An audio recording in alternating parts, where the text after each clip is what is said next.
na maior manifestação política já registrada em São Paulo. Hundreds of thousands of protesters across Brazil. For weeks, Brazil has been consumed by allegations of corruption at the highest level.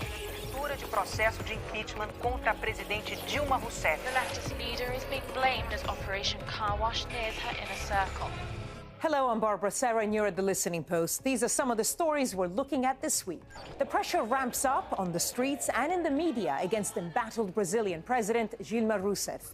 In South Africa, a complex relationship between the Zuma government and news outlets in the country. And he may be getting more coverage than anyone else in the U.S. election race, but Donald Trump definitely does not like the media. They are the worst. In the past week, Brazilians have had wall-to-wall coverage of a political scandal threatening to bring down the country's government. Last Sunday, more than 1 million people demanded the removal and impeachment of President Dilma Rousseff. It was the latest development in a 2-year-long story, an investigation called Operação Lava Jato, Operation Car Wash. The investigation centers on a billion-dollar corruption scandal at Brazil's mammoth oil corporation, Petrobras.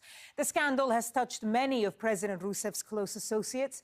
Operação Lava Jato has dominated the news in Brazil and has brought the biases of the mainstream media starkly into view. Rousseff is the second successive left-wing president to be elected in Brazil, and she and her Workers' Party complained that they've been in the crosshairs of a mainstream media monopolized by right-wing conglomerates. The corruption story has not made life easy for the Rousseff government. It's battling waves of negative reporting. However, for many watching the news, well, there is a suspicion that the coverage has just as much to do with pushing the political divide as it has to do with the corruption scandal. The Listening Post's Marcela Pizarro now on the role the media is playing in Brazil's political crisis.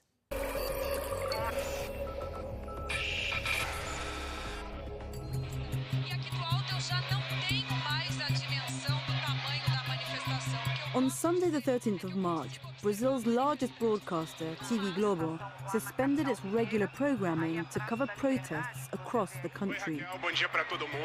The media had spent a lot of airtime in the run-up, urging people to take to the streets to demand the impeachment of President Dilma Rousseff. Rousseff isn't under investigation herself. Who turned up to protests says a lot about Brazilian politics, society, and its media. The demographic profile of people who went to the streets last Sunday is very particular. They're like upper middle class, white. They're from the southeastern part of Brazil, I mean the richest part of Brazil. So, you know, there is this bunch of very discontent white middle class folks who do not like the Workers' Party from the beginning, I guess. And this sentiment has been fed and also augmented or increased by the media. And there was one photograph that went viral on Brazilian media that was absolutely outstanding. It was this middle-aged, middle-class couple going to the demonstrations, and right behind them there was the nanny push-pramming the toddlers. And that's it. You know, you can protest, you can drink. There are a lot of people drinking champagne at this huge... it was a bit of a demonstration carnival, but she has to go there to take care of the toddlers, even in the middle of the demonstration. So this, in a nutshell, is the portrait of Brazilian society. If you don't understand that, you don't understand nothing that's going on at the moment. Brazil is a country of 200 million. Its deep social divides have been at the heart of national politics. For over a decade, the left-wing Workers' Party, led by former President Lula da Silva, oversaw a period of significant economic and social change. The media system, however, remained remarkably untouched.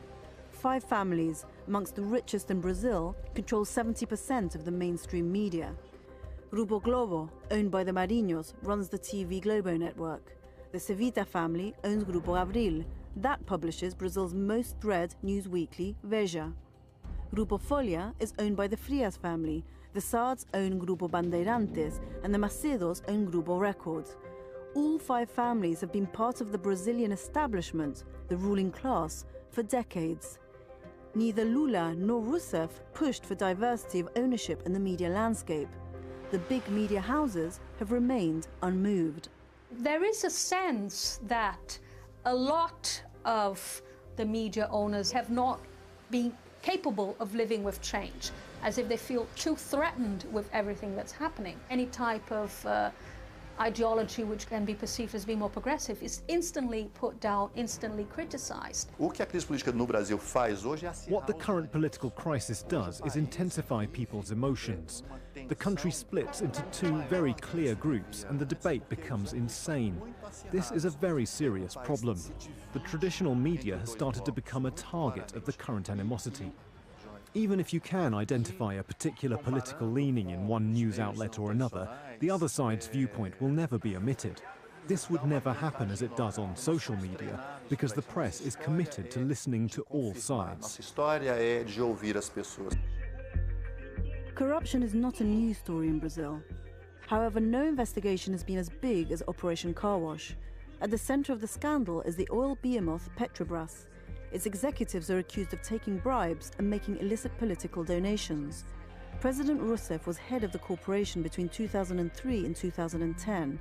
She'd been cleared of any wrongdoing, but more than 30 members of her government are under scrutiny, including her mentor and predecessor, Lula da Silva.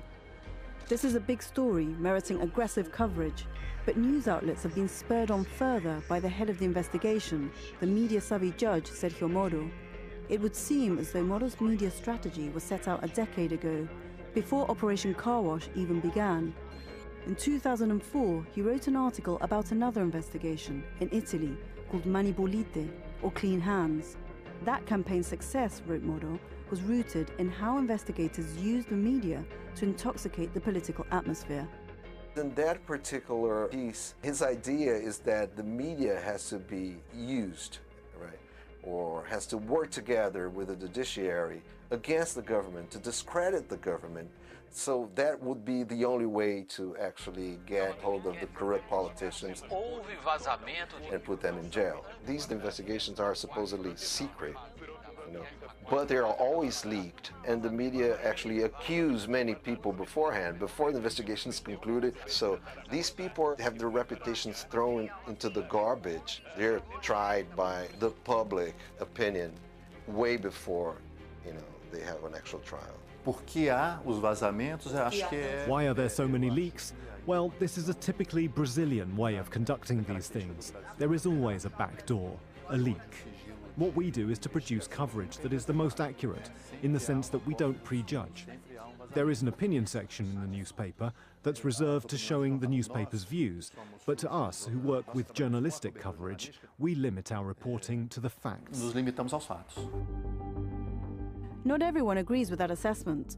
Over the past 2 years, the news magazines Veja and Época have been criticized for their thinly sourced reporting on this story. Alex Quadros, a journalist based in Sao Paulo, wrote a lengthy piece accusing the two magazines of resorting to vague implications and providing no documentary evidence. And during an evening bulletin on TV Globo this month, protesters stood behind one correspondent holding signs that read, "Globo wants to incite a coup, it wants to burn the country." What people have become more conscious about is the ways in which sectors of the media are trying to make political advantage of this issue and thus force an impeachment, force a type of soft coup now through the justice system. It's very shoddy journalism because there's no proof, it's just innuendo. For the developing world, this is one of the most important stories of the past few years and for the foreseeable future, because it's a corruption war, it's a political economic crisis mixed with an information war at the same time. So everybody has to pay attention. Other media